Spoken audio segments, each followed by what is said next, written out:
So my name is Dr. James Lyons-Weiler. I'm the CEO and director of the Institute for Pure and Applied Knowledge in Pittsburgh, Pennsylvania. Vaccine Choice Canada asked me to come and help educate the legislators about science, the status of science, whether science supports the claim of universal safety of vaccination. And I came and I had my period of comment and some discussion with legislators, and we just finished a nice panel debate where the other side didn't show up. Okay.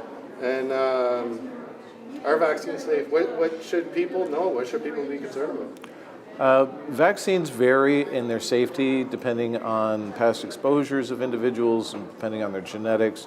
It's not really clear why the same vaccine will cause a problem for some people but not for others. Therefore, 100% of my research interest in vaccines is focused on trying to find ways to predict who's going to have a serious adverse event. And that requires cataloging those adverse events objectively.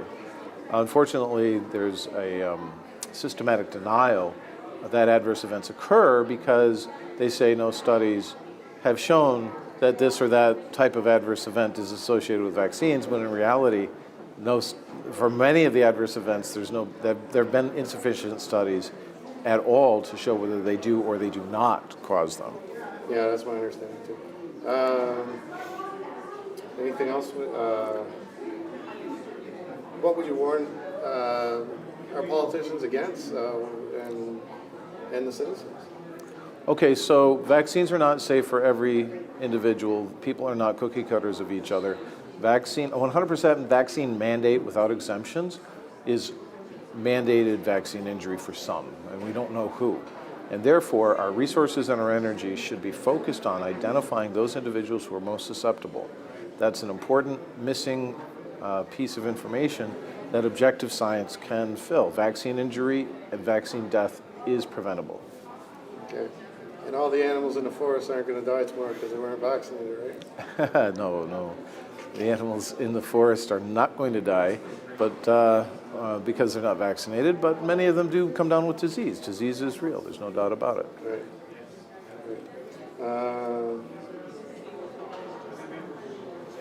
Like, right down to the grit, like what is this just big pharma lobbying to create these, this scare, this, like, what other than a financial interest could be creating this media fear-mongering, one-sided debate, the science is settled, all that kind of jargon? Well, the fact of the matter is that the major stakeholders in this game are vaccine manufacturers. They have multi-billion-dollar contracts for each vaccine that are recommended. And so if they lose those contracts because people find out that there's something wrong with their vaccines, then there's a lot of money at stake. And so they are actively lobbying, actively pushing for increased vaccine uptake. The reality is that the measles vaccine itself is old. It came on the market in the early 1960s.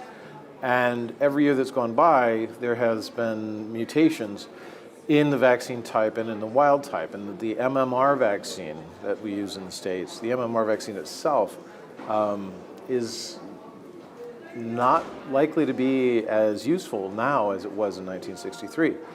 But what it has done is, prior to 1960, there were 450 to 500 deaths in a population of 140 million people in the United States.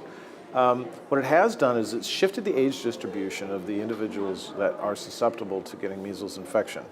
Back in 1955, the people who were most susceptible to getting measles were around the age of 3, 4, 5. The adults, anybody above the age of 5, probably already had measles, so they have lifelong immunity. The infants were getting passive immunity passed through breast milk. And so now that cohort of children have grown up, and now they're adults and they're susceptible. And there's going to be calls for MMR vaccination and boosters in adults because the vaccines are waning in their efficacy. I'm not sure that that's the best thing to do, to mandate existing vaccines that are getting old and getting tired, rather than encourage the development of new ways for healthy immunity And that's another discussion, but it's one that has to be had. And what we won't have because they won't show up to debate it, is it just like if they had the signs, wouldn't they be here? Like, that's, I guess it's just your opinion you could give, but.